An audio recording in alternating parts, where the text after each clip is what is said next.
Welcome to another In Wheel Time podcast, a 30-minute mini version of the In Wheel Time car show that airs live every Saturday morning, 8 to 11 a.m. Central.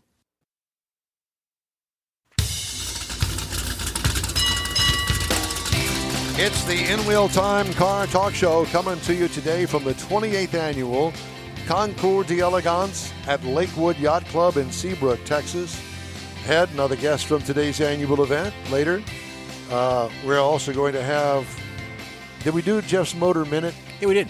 Well, one thing that we didn't get in, we missed this time, is the racing calendar. Yeah, we talked about that, but it's kind of I understand, but we still have to get it in. Okay, let's get it in. Here's why. Well, I got to go get it. Hold on. Well, no, not right this I just put it away. All right, well, go get it then. You go do your thing. Don't worry about us. Howdy, along with Mike out of This World Mars. Jeff's butt is right there. David Ainsley is right here. And I'm Don Armstrong. He is our IT genius. And I say that loosely. Genius at IT, I guess, but that's about all. I resemble that. I know you do. And I was waiting for you to cut my microphone off. I got you. All right, Mr. Mars, have yourself there. So joining us now is Justin Smith. We've talked to him a couple of times. He's got Smithy Customs. He's got a few three cars out here, I believe. But he had one special car that he brought out here that's it's down there because he had to bring it in his 40-foot trailer to get it out here. And it's kind of a big deal. Is it 40 feet long? Oh, yeah, big car. 48. No, the trailer is. Not the 48. car. 48, The trailer's 40 feet. Big old gooseneck. There you go. Yeah. Make some wide turns. Exactly. Run over a couple people. Let's start with the car. Let's start with that one. Then we'll talk about your other resto mods. Yeah. So we've been working on this car. It's for one of our clients. He lives up in New York. And he has a car, a 68 Camaro that he purchased back in 1998 and went through the typical things you do when you buy a car like that.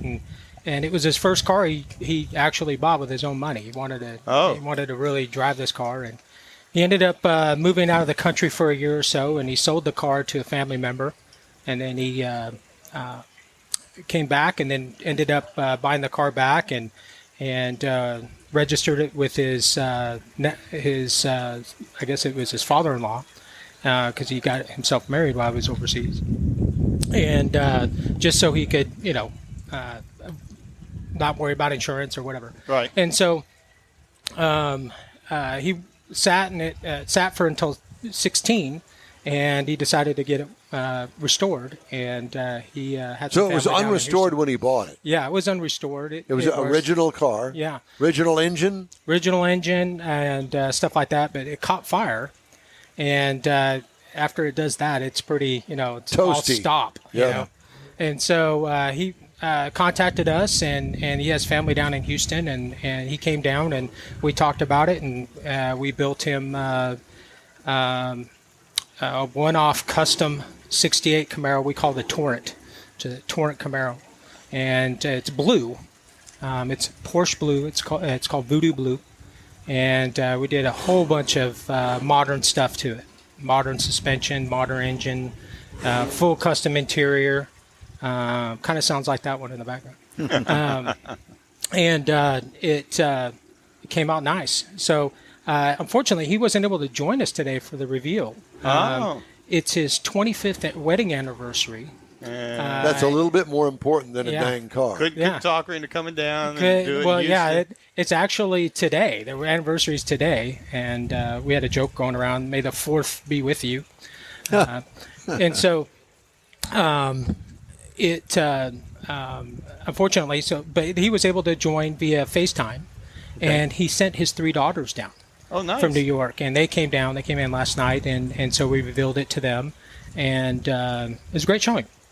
And a lot of people show up down there, and we told kind of the same speech I just said, and kind of a history, and revealed the car to the family, and a lot of tears were shed, and the car just came out phenomenal. I have to ask. Did a great job.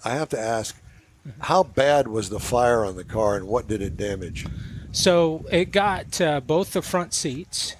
So it was an interior fire? I think it was a mix of gasoline and oil. So I think they had one of those old school oil gauges. They actually had The oil coming up to the gauge. to the actual sendering unit, and it went in, and then when the fire hit that, it just went off. south from there. And so both the front seats were toast and everything, and but it didn't get to the roof and the metal structure of the car. a little bit, but it wasn't anything we couldn't salvage. We ended up there was too much rust there anyway. We had to replace it anyway, but we ended up replacing a lot of the metal work on there because it's just old. It's 68, and Careful. we had to go through all of that stuff. We ended up pulling a lot of the flooring out and everything. We ended up upgrading to a IRS in the back of it, and it's a cantilever setup from Speed Tech, and we did a lot of custom fab throughout that car. What was left of it when you Swiss cheese, obviously? Mm-hmm. Yeah. I mean, it's typical. It's typical for these cars. Was that rarely a needed northern something car that you got? Had a lot of salt rust on it? Yeah, he bought the car up in New York. So yeah, it got its lived fair its whole share. life up there, yeah. Yeah, it had its fair share. Yeah. And so, it's pretty typical we see. So. How long was the restoration? How long did it take you? I was asked that a little bit ago, and I was like, wow, 3.5 years. Yeah. Wow. But that also is pretty typical for a complete restoration. Yeah, rotisserie type. Yeah. We normally, our cars, when we start rock and rolling on them, we can get them at 2 years. But this car had so much more to it, so much specialty stuff we did to it. It just took a little bit. How about longer. the engine? The engine, we ended up going with a supercharged motor, just a GM Crate LT4, and produces plenty of power. Why did you go? Obviously, it was it was orchestrated by the owner, I would assume, that do away with the original motor that was in it, put it in a box, and I'll take it back. But we're going to go with this motor instead of the matching numbers car. His thought is I want to drive it. I want to enjoy it. I don't have to worry about it. And the way we did these cars and a lot of our cars is we set it up to where it's like a new car. You have all the expectation of getting in it, starting up, and going out and drive. So the 3+ years it took to rebuild the car, did you find yourself going in a direction and then, we got to change that direction and go over here and try this and replace that, and then from there you were kind of zigzag through the build, or did you have a plan from the beginning and stick to the plan? We had a plan. We always really try to understand what the goals of the client is, and then we come up with kind of an idea of what we're thinking, and we get a rendering done. And so we've been working off the last 2.5 years of a rendering that we put together that really gave us guidance of what to look for. And, Gotcha. How we redid the rear of the car underneath and allowed a diffuser setup in the rear. How we're going to intake a lot of the cooler air in the front and redesign that. There's a lot of thought that goes into building a car that produces 650 horsepower. It's just not something you have to, you can just throw together. You have to plan accordingly. What other cars do you have in the shop right now? Right now, wow. We're working on about over a dozen cars off and on. We have... little bit here, a little bit there. This one for a day, this one for a couple of days. Not necessarily. I think for us, it's just we have 4 different parts of the shop, and we have one group of guys working on the metal work, and then it moves to another part of the shop where it moves in for first assembly, where they go in and do all of the bracketry and putting in the AC systems and all that, getting all that stuff to fit. Then it goes to paint body. And then it goes to final assembly, where everything was pre-fitted and everything goes right back together the way we designed it to. So through the phases of those of that building process, there's might be a lapse here while we're waiting for a part, or waiting for a suspension to show up, or whatever the situation is. This car was like it kind of started right after the pandemic, and we had a lot of trouble getting a lot of parts in a timely fashion. And so a lot of that played into how we had to pace ourselves. So in other words, it really wasn't like ordering community coffee in the morning on Amazon and have it delivered by noon. Yeah. It wasn't that way. Those good old days are gone. Yeah, exactly. Yeah. As far as the suspension is concerned, what kind of IRS did you put on the rear of the car? So we worked with Speed Tech Performance. They're out of St. George, Utah. And they do a lot of these suspension systems for pro touring type cars. Now, did you have to re-bracket the car? So we literally had to cut the whole rear of the car apart. Oh, great. Yeah, like you would do for a full tub setup for a Yep. race car or something. That's how far extensive we went into. And since it's a unibody, there's a lot of structure there you have to think about. So you have some Yeah. really nice-looking cutting torches in the shop. Oh, yeah. We get down and dirty with plasma cutter. And, Yeah. a good old-fashioned hacksaw if you need to. And then when you weld it, it's like a row of nickels. Yeah. I got some my guys at the shop are phenomenal craftsmen. How many guys you got working for you? We're sitting right around 13 right now. Wow. It's a big shop. Big crew. And there's an ebb and flow, of people that work for us, and some people move on, and it's just the way that the business is. But the good thing that we really focus in on is the type of people and the mentality that our And what they guys can are. do for you, yeah. And first and foremost, they got to be good people, and every one of my crew, past and present, be good people, and that's what we look for. Do you have anything for sale in the shop? Anything personal that you need to exchange? I do have Money. I do have a couple projects, and when I run across we talk to a lot of people, and a lot of people want something done, and then some just lose interest, and I was like, that's a pretty cool car, and we'll work out a deal and purchase it, and I'll keep it at kind of like not inventory, but something that we can potentially flip or sell. Right. And there's several cars that in our rotation that we finished in the last couple of years were my personal cars. We have a '65 Corvette down there, a full custom that we built for a client. That was mine. I really wanted it. It was something I wanted to buy. Dang it, Mama! You can't. You don't let me have anything. Yeah, and because I want that car, I'm like, what can I do? And so you got outbid. I sell the car, and we ended up. It's a win-win. Everyone enjoys it. They get the car, and we get to build it the way I wanted to build it. To begin with. Right. So it works out, and Which I get to drive it. That's a whole lot of it. You get it, you build it the way you want it, and then it's like, what am I going to do next? Well, let me find another project. Yeah. Well, and then you overprice it so they can't buy it. Well, There's I got one there that I have a '69 Z28. I pulled it out of an auction up in Dallas, and this was. There's no really documentation of how it was purchased. I've gone every route to try to figure out the title, who bought it, who's the original owner. It's never been titled in Texas. Ghost car. Wow. Yeah, and my thought is it was purchased in Lubbock, and there's some detail on the car. You have to really focus in on the paint. You can see it's a race car. It was a track car that they took. They did a quarter mile in it or eighth mile. I don't know what they did, but you can see old lettering that was painted over on it on the sail panel, and you can see out of Lubbock, Texas, and you can see names, and I've tried to track down those names, but it's all in its original paint and glory. You can tell it was raced in the 70s. It has all of that stuff. It's a Z28. Does it have the DZ motor in it? So when I bought it, it did not. I'm pretty sure they probably pulled it out, put something else in it. Yeah. But I was fortunate enough to run across one that had the matching number set up, and I had Jeff over at Westside Performance Machine put it together for me, so it's a numbers matching setup for this car. Very nice. And so we're gonna drop that in there, but we're gonna original patina, everything in it, keep it alive. It's got the old mag style wheels on it. And we're just going to keep it like it was and enjoy it for what it was used for back then. How do we find out about Smithy's? So you can Instagram's a big one. You can hit us up on Facebook as well. And is it Smitty? No, it's Smith with a Y at the end.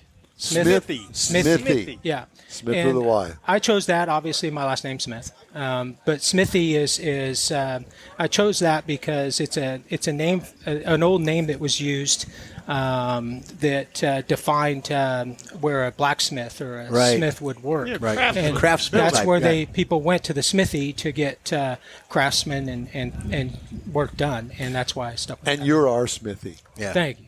Thank you. Appreciate that. Well, getting back to the Camaro, he's looking for a new hot rod. No, I'm Yeah. not. Yeah, he is. Yeah. If you take a trade on a 2001 Corvette, then we could start there. Oh, I mean, It's only got 34,000 miles on it. Oh man, that's low miles for that year. It is. Okay, if we can get you two together Well, after the show, Yeah, let's do that. We'll do a trade. there you go. There you go. Justin, it's great to talk to you. Good to see you, my friend. Absolutely. Take care. Yeah, and we hope to run into you again soon. Yeah. Stay in touch with us. Absolutely. Thank you all. Thank you Appreciate very it. much. The MWell Time Card Talk Show is available 24. As the wind blows my script away. Yeah, it's getting a little breezy. The Annual Time Car Talk Show is available 24/7 through the iHeartRadio app. Just look for Annual Time Car Talk. We also video stream our 3-hour weekly show on Facebook, YouTube, and InWheelTime.com. Podcasts from your favorite podcast provider. The Annual Time Car Talk Show continues right after this quick break. Pro-Am Auto Accessories has been serving Houston's auto enthusiasts since 1984, providing world-class products for sports cars, European sedans, and American muscle. Pro-Am is known as the place to go to find exclusive and hard-to-find parts and accessories. Pro-Am is one of the very first distributors in the USA for brands such as Recaro, Redline, Momo, Corbo, and Simpson. Located in the heart of Houston's premier retail and service corridor, the Galleria area, Pro-Am's walk-in storefront includes an 8,000-square-foot warehouse, showroom, and installation bays. Pro-Am not only sells parts and accessories, but also offers installation and service. Pro-Am is now reaching a worldwide audience through Pro-Am.com, taking its local reputation to the rest of the world. At Pro-Am Auto, you'll be dealing with a small group of professionals who truly want to help you with your automotive needs. If you don't see what you're looking for on the website, call and Pro-Am will lend you a hand. Pro-Am Auto, 6125 Richmond at Green Ridge in Houston's Galleria area. Call them at 713-781-7755. Want to feel good about something special you did for someone special? In Wheel Time and the original Lupi Tortilla group of Tex-Mex restaurants have joined together to help a very worthy cause, God's Garage, a Christian-based 501c3 charity. We know there are lots of places and organizations out there where you can donate a car, truck, or SUV, but we're asking you, our car enthusiast family, to consider donating to God's Garage. Visit godsgarage.org and learn about its mission, the women that have been helped, how each one is screened, and about their Restore You program. A car donation is an easy way to make a difference in the lives of others. God's Garage needs good operating vehicles, but will take all types in working and non-working condition. Make your heart and soul feel good by donating your gently used vehicle and help support single mothers, widows, and wives of deployed military at godsgarage.org. Saturday and Sunday, May 4th and 5th, you're invited to enjoy the 28th Annual Keels Wheels Concours d'Elegance. See the largest collection of classic cars and boats in the U.S. on display at the beautiful Lakewood Yacht Club in Seabrook, Texas. This year's Keels and Wheels features 60 years of Ford Mustangs and Donzi boats. There's plenty of free parking, and discount tickets are available online at keels-wheels.com. It's Keels and Wheels, Saturday and Sunday, May 4th and 5th at the Lakewood Yacht Club in Seabrook. In Wheel Time will be there, too. We'll see you there.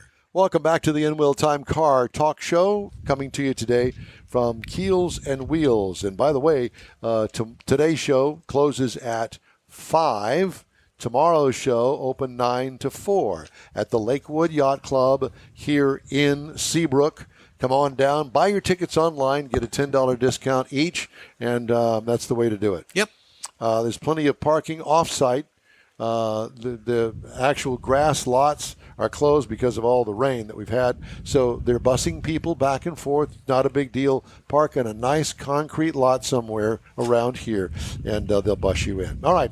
Time now for the racing calendar, sponsored by the Texas Muscle Car Club Challenge. Yeah, and then we got NASCAR, which is tomorrow. Tickets are still available, Mike, if you want to go. It's 3 p.m. It's from the Darlington Raceway. So famous Darlington Raceway tomorrow for NASCAR. You've got my favorite, which is Formula One. It is going on this week. It was going on yesterday, today, tomorrow, and they are in Miami Grand Prix. Talking about Miami. Talk about Miami. Now, upcoming, you got Indy coming up, road course May 11th, which is the prequel to the Indy 500, which is the same thing for IMSA, which is going to be in Laguna Seca on May 12th, which is Mother's Day. Everybody don't forget that. May 18th, coming up in a couple of weeks, is going to be the NHRA, and they're going to be in Chicago.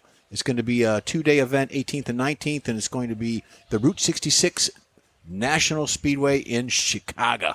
So All there right. you go. Mr. Mars, it's all yours, sir. Yes, sir. So we've talked to a lot of different people here, got a lot of different vehicles, but one of the things, if you're thinking about getting into this, is you got to keep in mind that the whole idea is to document a vehicle back to its factory original condition. Now, each one of these brands have got different judges. They're experts in that marquee, and they know all about it, the history of the engine, the chassis, construction, factory paint, and they know what normal wear and tear would be on these things. So if you've got a car and you want to try and get into this, you need to go to some of the meets and some of the shows like this one. But a couple of the big ones you need to look at is the Classic Car Club of America, Bloomington Gold, the National Corvette Restorers Society, because they've all got certification programs and judging events specifically for this. And that includes some of them, like Bloomington Gold Corvette Show, the end of June at Indianapolis Motor Speedway, has got workshops that they go into. You can go in and you can learn about frame-off processes, mechanical rebuilding, body, paint work, all these kind of things that are going to go into it. You need to go and find out about it before you actually get into it, because the such as Bloomington Gold, they recognize characteristics like overspray and orange peel that's typical of factory cars, but a lot of people they correct it and they overcorrect it. So they take out the orange peel and they make it an over-restored vehicle. Yeah, and they get points do too off much, of that. and then you start losing points because it's too much.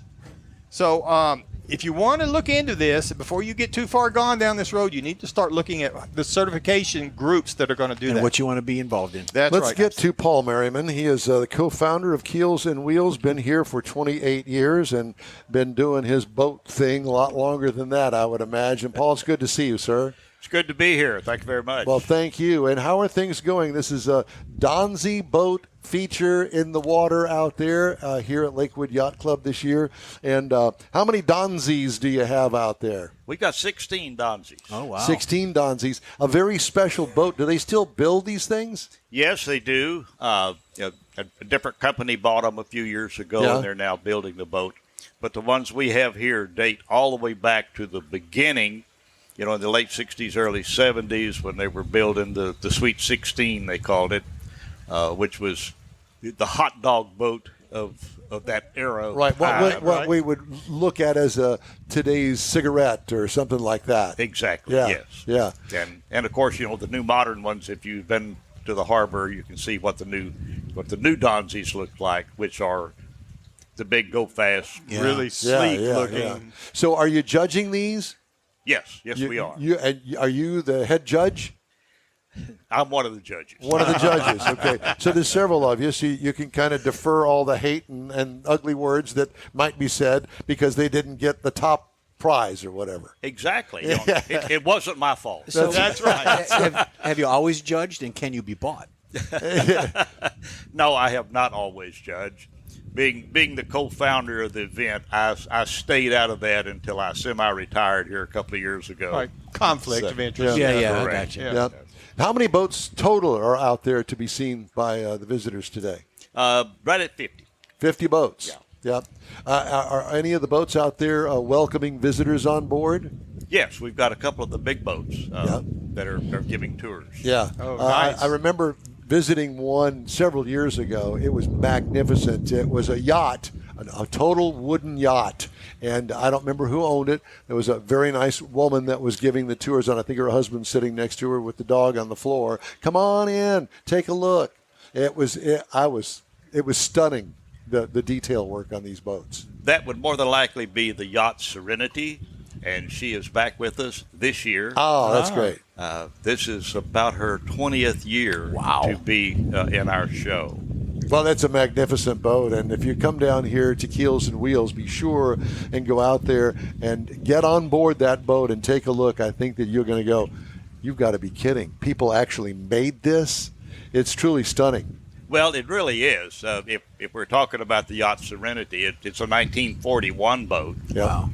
Construction was actually started in the late 30s and finished, in 1941. But it was also the last one to come out of the factory before they converted to, wartime activities. So it's really a very rare vessel. Yeah. Well, it's stunningly beautiful to think of the craftsmanship that went into that at that time. You know, we look back on that and you just kind of give it a shrug, but you go in there and look at the detail work and you'll see why it took all those years to put that thing together. And the maintenance of it currently, I'm sure. Keep it up. Yeah. The maintenance and upkeep is unbelievable. Has it got the original engine in it? Yes, it does. It does. Yeah. Oh my gosh, I cannot even imagine. Freshwater, or in this case, I guess a saltwater boat. Yeah. Because that is a constant maintenance item. Well, it is, but this has the original Detroit diesel engines. Wow. Truly amazing. It'll last forever. I know you probably can't say what your favorite is, but what would you really want everybody to know that's out there that they must see? You know, it'd be really hard to pick the best boat. I'm glad it's not my job this year. Yeah. You know, to pick the outstanding boat, of which we normally have one every year, but we've got some absolutely beautiful boats. Well, Paul, it's always good to see you. I'm sure we're a little short on time this morning, but I did wanted to make sure that you get on and talk about the boat section, the keels portion of Keels and Wheels, and it's great to see you. Well, it's always a pleasure to talk to you guys. We're glad to have you here. Thank you very Thank much. you very It's very much. great to see you. Okay, we're going to wrap up today's show right after a quick break here on In Wheel Time. Original group of Loopy Tortilla restaurants will have you telling your family and friends just what the original recipes mean when it comes to the best fajitas in Southeast Texas. Founder Stan Holt invites you to visit the original Loopy Tortilla near I-10 and Highway 6. Here's the original house that inspired the design of all the rest and the original charm that helped make Loopy Tortilla the go-to destination for Houston Tex-Mex. Speaking of original, nothing can compete with the original lime pepper marinade that everyone will agree makes Loopy Tortilla award-winning beef fajitas the best anywhere. Loopy Tortilla Katy is another location that gives you the same quality and service Houstonians have come to expect at Loopy's. It's located just off I-10 and the Grand Parkway at Kingsland Boulevard in Katy. Find yourself in Aggie Land? Head to the Loopy Tortilla in College Station, located just around the corner from Kyle Field. It's a great place to enjoy those famous frozen margaritas before or after the game. Headed east to Louisiana, stop in at the Loopy Tortilla in Beaumont. It too's on I-10. You can't miss it. The original group of Loopy Tortilla restaurants invites you in for the best Tex-Mex anywhere. Gulf Coast Auto Shield is having another car social Saturday morning, May 18th from 8 to 11. It's a car cruise-in like no other. Expect Ferraris, Lamborghinis, Corvettes, and the featured brand Porsche. Get social at this special cruise-in event. You'll also see Gulf Coast Auto Shield's private workshop and learn about their many products and services. Questions are welcomed. Gulf Coast Auto Shield is easy to get to at 11275 South Sam Houston Tollway near West Airport Boulevard, just south of the Southwest Freeway. The Car Social featuring Porsche takes place Saturday morning, May 18th from 8 to 11. Tell your friends, and no matter what car you have, bring it and enjoy this rare opportunity to see some of Houston's finest rides. In Wheel Time will bring its car talk show there too, so join us for another Car Social at Gulf Coast Auto Shield, Saturday morning, May 18th, 8 to 11 at 11275 South Sam Houston Tollway, just south of the Southwest Freeway. Visit gcautoshield.com to see the show flyer for more details. Well, that's it for this week's In Wheel Time Car Talk Show. Check out our website, inwheeltime.com. If you're not following us on Facebook, please do. Give us a like. Tell your friends about us and share our stuff with your friends, if you would, please. We'll keep you posted on the latest car stuff all week long. When you're looking for award-winning car talk Sunday through Friday, you can find the In Wheel Time Car Talk Show 24/7 via the iHeartRadio app. Daily 30-minute podcasts are available from your favorite streaming provider. We post a new episode every day. And don't forget, we live stream this show on Facebook, YouTube, and InWheelTime.com every Saturday from 8 to 11 a.m. Central Time. The In Wheel Time Sales and Video Technical Director is We Need More Jeff Zekin. Yes. For booking agent, video editor, and the man who dives deeper than the Titanic to bring you all of his magnificence, Mike Out of This World Mars, along with chief engineer, bottle washer, and driver of the 1984 Browns minivan, David Ainsley. I'm Don Armstrong. We hope you join us next week from our broadcast home, Studio A in Sugar Land, Texas, here on the In Wheel Time Car Talk Show. Next Saturday, May 11th, 8 to 11 a.m. on all of our In Wheel Time Car Talk outlets. Have a great weekend. Be safe out there.